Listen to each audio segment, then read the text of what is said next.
உணவை எப்படி உண்ண வேண்டும் என்று நேற்று பார்த்தோம். என்னென்ன உணவுகளை நாம் சேர்க்க வேண்டும், என்னென்ன உணவை தவிர்க்க வேண்டும், இனி வரிசையாக சொல்லிக்கிட்டே வரும்.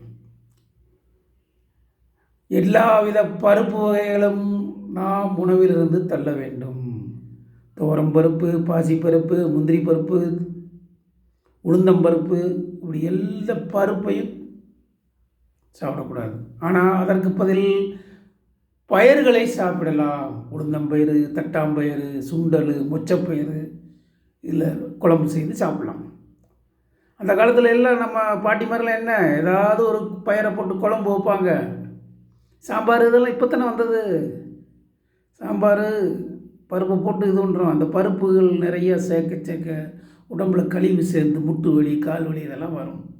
ஒன்றுமில்ல, 10 நாள் பருப்பு சாப்பிடாம நிப்பாட்டி பாருங்கள், உங்களுக்கு இந்த கால் வலி, கை வலி பிரச்சனை இருந்தால் உடனே தீரும்.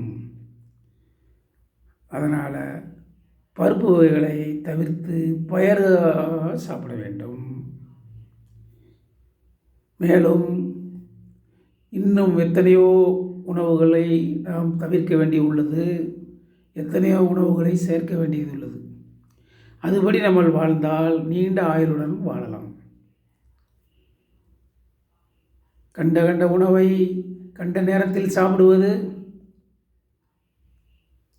உடம்புக்கு ஆகாது. எல்லாவித நோயும் வந்துவிடும்.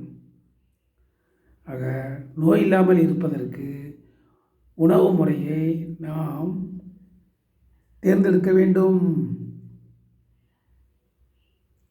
நன்றி.